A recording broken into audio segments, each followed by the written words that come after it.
Mimi wanakutana vita ya kiroho. Usidhani napoomba hapa sikutana mishale yao, nakutana nayo kabisa.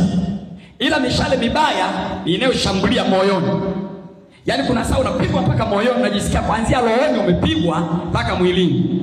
Ila ukiendelea kuwa wewe muombaji, huku rohoni hawagusi, huku rohoni ni moto. You are protected by the power. Sema amen.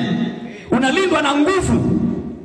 Unakuwa unalindwa na nguvu na uwezo na mamlaka zinakuzunguka rohoni.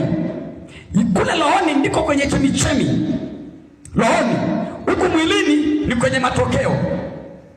Ni sawa na mtu kushambulia transformer, sio balbu. Ukishambulia mwili umeshambulia balbu, ukishambulia transformer umeshambulia chanzo.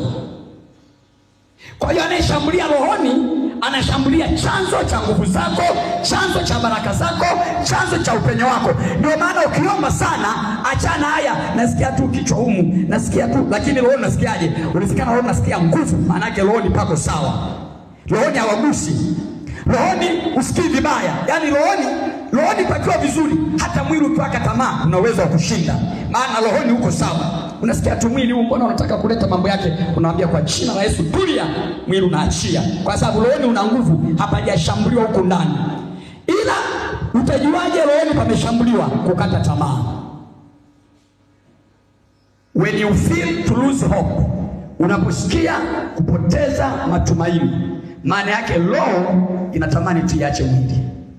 Ndio tafasiri ya kukata tamaa. Kila unayemwona amekata tamaa kuendelea na imani, kuendelea na maombi, maana yake rohoni kesha pigwa. Hamna kila kitu. Mimi naona tu niache, naona tu nirudi tu duniani, nifanye tu maisha ya kawaida. Sasa ni hata sielewi, nasali mambo ni yale yale, naomba mambo ni yale yale. Kukata tamaa maana yake umeshakufa rohoni. Wameshapiga roho, kile chanzo cha uzima kimeshapigwa tayari. Kwa hiyo hauna namna ya kuponyeka. Chanzo kikipigwa, maafa ni kila namna. Sasa wewe ambaye ni chanzo cha uzima kwenye familia, unajua familia haiwezi kuwa na watu wote wameokoka.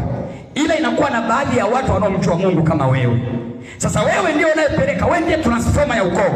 Ukiomba wewe, wale wanapelekewa mwangaza, mwanga. Nuru inaingia kwao. Nuru ya uzima, nuru ya uponyaji, nuru ya afya, nuru ya baraka. Yaani kuna mtu kwenye ukoo anabarikiwa kwa sababu ya maombi yako wewe, kwa sababu ya wokovu.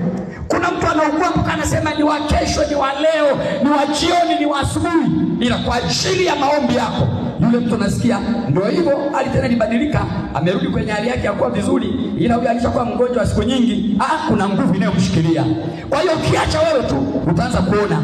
Hata wewe ukianza kuomba ukawa makini na Mungu, utaona hata vile vifo ambavyo watu wanakufa kwenye familia, kwenye ukoo, wanakufa, utaona vinapungua kabisa.